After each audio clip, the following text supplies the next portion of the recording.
ছোট থেকে আমরা যখন বড় হতে থাকি তখন আস্তে আস্তে নিজেদের সঙ্গে নিজেদেরই একটা দূরত্ব তৈরি হয়ে যায়। এই যে নিজেদের সঙ্গে নিজেদের একটা দূরত্ব তৈরি হয়ে যায়, কেন দূরত্ব তৈরি হয়? যত ছোট থেকে আমরা বড় হতে থাকি আমাদের মনের মধ্যে প্রচুর স্মৃতি জমা হতে থাকে, তাই তো? ভালো স্মৃতি, প্রত্যেকটা ভালো স্মৃতি আমাদের কিন্তু যেমন আনন্দ দেয় ঠিক তেমনি কিন্তু যখন আমরা সুখ রোমন্থন করি, মানে যখন আমরা রিক্যাপ করি আমাদের মেমোরিজগুলোকে, তখন কিন্তু আমরা খুব কষ্ট পাই। তার মানে এই স্মৃতিগুলো আমাদের কোনোটা আনন্দদায়ক, সেই আনন্দদায়ক স্মৃতি কিন্তু ফিউচারে আমাদের কাছে দুঃখজনক। ইস, কি ভালো সময় ছিল আমাদের যখন স্কুল লাইফটা ছিল। কি মনের কথা তো? তোমারও মনের কথা, আমারও মনের কথা। স্কুল লাইফের মতো ভালো সময় বোধহয় জীবনে আর কারোর কোনোদিনও আসে না, এটুকুন আমি হলপ করে বলতে পারি। এরপর আস্তে আস্তে আমরা যত বড় হই অনেক কঠিন সময় আমাদের জীবনে আসে, তখন কি হয়, এই ভালো স্মৃতিগুলো রোমন্থন করার সময়টাই আমরা পাই না। বাবা মায়েদের আস্তে আস্তে বয়স হয়, আমাদের দায়িত্ব নেওয়ার সময় আসে, সাংসারিক দায়িত্ব, তাই না? এই সাংসারিক দায়িত্ব নেওয়ার সময় যখন আসে তখন অনেক সময় আমাদের মনের মধ্যে কিন্তু একটা প্রশ্ন আসে যে আমি কি ঠিক পথে চলছি নাকি ভুল পথে? এই প্রশ্নটা নিয়ে আজকে আমার ভিডিও, যে তুমি ঠিক পথে চলছো না তুমি ভুল পথে চলছো। আমি কয়েকটা কারণ বলবো, সেই কারণগুলোর মধ্যে কোনোটা যদি তোমার সঙ্গে মেলে তাহলে বুঝবে তুমি ভুল পথে আছো। আমার ইউটিউব চ্যানেলের নাম rise and shine with Subhashree. আমি মোটিভেশনাল ভিডিও নিয়েই কাজ করে থাকি, কারণ আমি সাইকোলজিস্ট। তো সেক্ষেত্রে আমি তোমাদের বলি, এই মোটিভেশনাল ভিডিও নিয়ে কাজ করতে আমি অনেক অভিজ্ঞতার সম্মুখীন হয়েছি।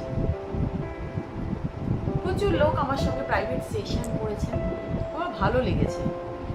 তোমাদের কোনো সমস্যার সমাধান যদি আমি করতে পারি, সমস্যার সমাধান তো কারোর হাতে থাকে না, যদি সঠিক গাইডেন্স দিতে পারি, সেটা একটা অদ্ভুত রকম মেন্টাল প্লেজার দেয়, জানো তো?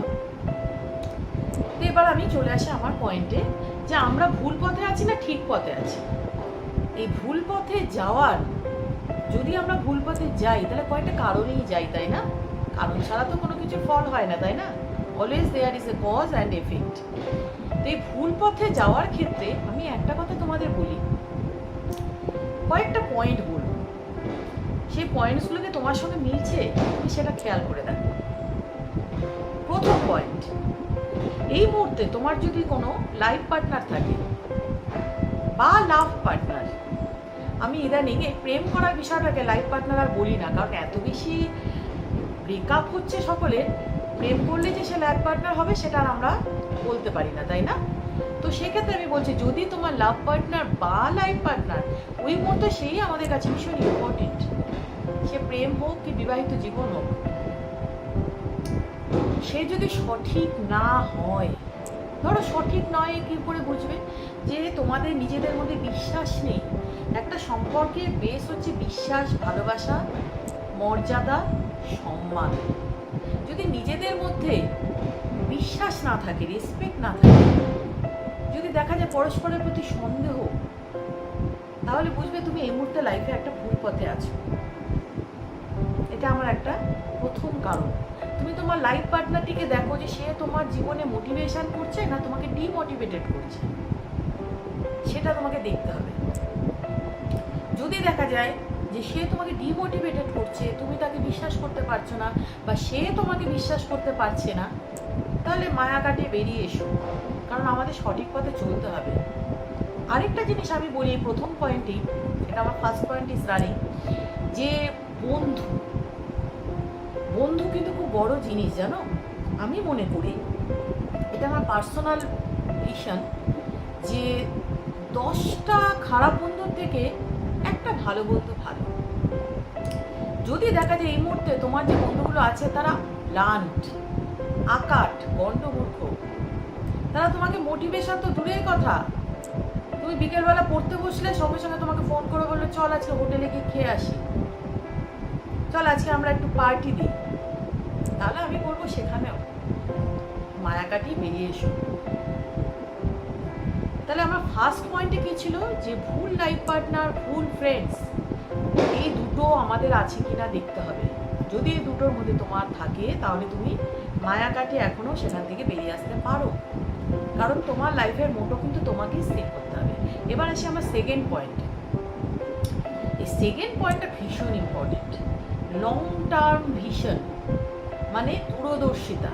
আজকে আমি যেটা আছি বা তুমি যেটা আছো, 5 বছর বাদে তুমি নিজেকে ঠিক কোথায় দেখতে চাও, তুমি কি ভেবে দেখেছো? দেখোনি, তাই তো? না দেখাটাই খুব স্বাভাবিক। যদি তুমি এখন 18 থেকে 20-25 বছর বয়সের মধ্যে হও, তাহলে কিন্তু এই স্বাভাবিক ব্যাপারটাকে আমি অস্বাভাবিকই বলবো, কারণ এই 18 থেকে 25 বছর বয়সটা একটা ভীষণ ইম্পর্টেন্ট বয়স, যেই বয়সে আমাদের কিন্তু দূরদর্শিতা ভীষণ দরকার। যে এখন তোমার বয়স 18, তোমার বয়স যখন 23 হবে, মানে আফটার 5 ইয়ার্স, তুমি নিজেকে ঠিক কোথায় দেখতে চাও? তোমার বয়স যখন 25, তখন 30 বছর বয়সে তুমি নিজেকে ঠিক কোথায় দেখতে চাও? অত দূর যেতে হবে না, তুমি জাস্ট 1 ইয়ার বাদে তুমি নিজেকে কোথায় দেখতে চাও সেটাকে তুমি ঠিক করেছো? প্ল্যান, এটাকে কি বলে? প্ল্যান। প্ল্যান করতে হবে, বুঝতে পেরেছো? প্ল্যান না করলে জীবনে কোনোদিনও তুমি এগোতে পারবে না। আজকে তুমি যেখানে 3 বছর বাদে তুমি কোথায় নিজেকে দেখতে চাও বা কোথায় তুমি যেতে পারো, সেই প্ল্যানটা কিন্তু তোমাকে আজকে এখনই করতে হবে। আজকে আমি যেখানে আছি 3 বছর আগে আমি কিন্তু ঠিক করে নিয়েছিলাম যে আমি আজকে এইখানেই থাকবো, যার জন্য আমি আজকে এখানে আছি। এই প্ল্যানটা কিন্তু তোমাকেই করতে হবে, তোমার মা বাবা কেউ তোমাকে করে দেবে না। এই লং টার্ম ভিশন বা দূরদর্শিতা, এটা কিন্তু তোমারই থাকতে হবে। এই গেল আমার সেকেন্ড পয়েন্ট। এবার আসি আমার থার্ড পয়েন্ট, প্রোক্রাস্টিনেশন, মানে আলসেমি। এই আলসেমি ব্যাপারটা আমরা ছোট থেকে শুনে আসছি, বাবা মায়ের আমাদের বলেই থাকে যে অলস হইও না, তাই না? তো এই অলস ব্যাপারটা কিন্তু আমাদের জীবনের পক্ষে ভীষণ হার্মফুল। এটা আমরা স্কুল লাইফ থেকে শুনে আসছি, বড়রা বলেছেন, গার্জিয়ানরা তো সবসময় এখনো বলে থাকেন, তাই না? তো এই আলসেমি ব্যাপারটাকে বন্ধু আমাদের তাড়াতে হবে। আমি আজকে জিম বন্ধ বলে আমি বাড়িতে দেরি করে ঘুম থেকে উঠছি, স্কুল বন্ধ বলে আমি দেরি করে ঘুম থেকে উঠছি, এটাকে বলা হয় আলসেমি? না, তুমি রোজকার জীবনে যেটা সেটাই তোমাকে রোজ করতে হবে, আলসেমিটাকে তোমাকে তাড়াতে হবে। আমি একটা ছোট্ট আমার পার্সোনাল লাইফের একটা ইনস্ট্যান্স দিই। আমি চাকরি পাওয়ার পরে কিন্তু আমি ডক্টরেট ডিগ্রি করেছি, উইদিন 5 ইয়ার্স আমি ডক্টরেট ডিগ্রি করেছি। এটা কিন্তু আমাদের ইউনিভার্সিটিতে একটা এক্সেপশনাল ঘটনা ছিল। তার প্রধান কারণ আমার যে গাইড ছিলেন তিনি ভীষণ ভীষণ কর্মতৎপর ছিলেন, ভীষণ অ্যাক্টিভ ছিলেন, এবং তার পরিচালনায় আমিও কিন্তু ভীষণ অ্যাক্টিভ হয়ে গিয়েছিলাম। বুঝতেই পারছো, অনেকে সারা জীবন ধরে পিএইচডি ডিগ্রি করতে পারে না, সেখানে আমি 5 ইয়ার্সে করেছি। না, আমি কিন্তু কোনো নিজেকে প্রশংসা করছি না বা গর্ব করছি না, আমি ইনস্ট্যান্সটা তোমাদের দিতে চাইছি এই কারণে যাতে তোমরা অ্যাক্টিভ থাকো। খুব অসুস্থ শরীরেও আমি ট্রেনে করে ইউনিভার্সিটি গিয়েছি, আমার ডিহাইড্রেশন হয়ে গিয়েছে, গিয়ে আমি নুন চিনি শরবত খেয়েও কাজ করেছি। আমি কিন্তু বাড়িতে শুয়ে থাকিনি, কারণ আমার প্ল্যান ছিল। ওই যে বললাম এর সেকেন্ড পয়েন্টে, যে প্ল্যানটাকে তোমার স্থির করতে হবে। আরেকটা জিনিস আমি বলি, যেটা স্কুল লাইফ থেকে আমরা শিখে আসছি, discipline. Discipline is very important in our life. শৃঙ্খলা পরায়ণতা, এই শৃঙ্খল পরায়ণতাটা আমাদের জীবনে এতটাই দরকার যে ঠিক যেই সময় আমরা ঘুমোতে যাব, পরের দিন ঠিক সেই সময় ঘুম থেকে উঠবো, পড়তে বসবে। হ্যাঁ, পুজোর সময় সবসময় হয়তো বিভিন্ন অনুষ্ঠান থাকলে আমরা হয়তো সবসময় সেটা মেনে নিতে পারি না, সেটা আমি বুঝলাম। কিন্তু 365 ডেজের মধ্যে অন্তত 300 ডেজ তো আমরা ডিসিপ্লিন মেনটেন করে চলবো, নাহলে আমরা জীবনে এগোবো কি করে, তাই না? তাহলে আমার মোটামুটি 4টে পয়েন্ট কিন্তু বলা হলো। এই 4টে পয়েন্টের মধ্যে কোনোটাকে তোমার সঙ্গে মিলেছে? যদি মিলে যায় তাহলে বুঝবে তুমি এই মুহূর্তে ভুল পথে চালিত হচ্ছ। এরপরে আরেকটা পয়েন্ট আমার বাকি আছে, সেই পয়েন্টটা ভীষণ ইম্পর্টেন্ট, সেটা হচ্ছে ইল হেলথ। আমাদের মধ্যে অনেকেরই শরীর খারাপের একটা নেচার রয়েছে, কিছুতেই যেন ভালো লাগে না। কিছু হলো কি না হলো, ইদানিং ইয়ং জেনারেশনের মধ্যে মাইগ্রেনের ব্যথা, এটা ব্যথা সেটা ব্যথা, পেইন, সঙ্গে সঙ্গে ডাক্তারের কাছে যাওয়া, চেক আপ। হ্যাঁ, শরীরটাকে কিন্তু ফিট রাখতে হবে। শরীরে কিন্তু তোমাকে চালনা করবে, তাই না? শরীরে যদি ঠিক না থাকে তাহলে তোমাকে কে এগোবে? শরীর তো যন্ত্র, এই যন্ত্রটাই তো আমাদেরকে এগোতে সাহায্য করে। আমি মানে আমার শরীর আর আমার মন, শরীর আর মন এই দুটো মিলেই তো আমি, আর শরীর আর মন এই দুটো মিলেই তোমরা। সেখানে মনের কন্ট্রোলটা যদি তোমার হাতে থাকে, শরীরের কন্ট্রোলটা কেন হাতে থাকবে না? চেষ্টা তো করতে হবে। মনের কন্ট্রোলটা আমার এই প্লাস পয়েন্টে আসছে। ধরো তোমার মনকে তুমি কন্ট্রোল করতে পারছো কিনা সেটাও তোমাকে দেখতে হবে। কিভাবে বুঝবে? ধরো তুমি যে জিনিসটা খুব ভালোবাসো, ছেলেদের ক্ষেত্রে বলছি, একটা জিনিস আছে যে তোমার হয়তো কোনো নেশা আছে, তুমি সিগারেট খাও, তুমি একদিন নিজেকে কন্ট্রোল করো যে তুমি সিগারেট বা স্মোকিং করবে না। যদি দেখা যায় যে তোমার মনকে কন্ট্রোল করে সেদিন সারাদিন তুমি কোনো স্মোকিং করলে না, তাহলে বুঝবে তোমার মনকে তুমি কন্ট্রোল করেছো। অবশ্যই smoking is injurious to health. বা তুমি মোবাইলটা, আমাদের মেয়েদের ক্ষেত্রে যেটা হয় ইদানিং মহিলাদের, মোবাইল একটা নেশা। তুমি প্রতিজ্ঞা করো যে আজকে এত ঘন্টা আমি মোবাইল ধরবো না।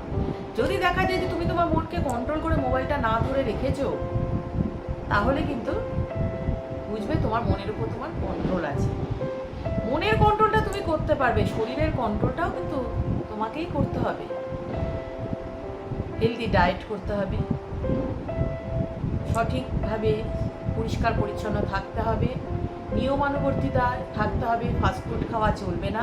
এইগুলো করলে তোমার শরীরটা ভালো থাকবে, যে তোমাকে পরিচালনা করবে।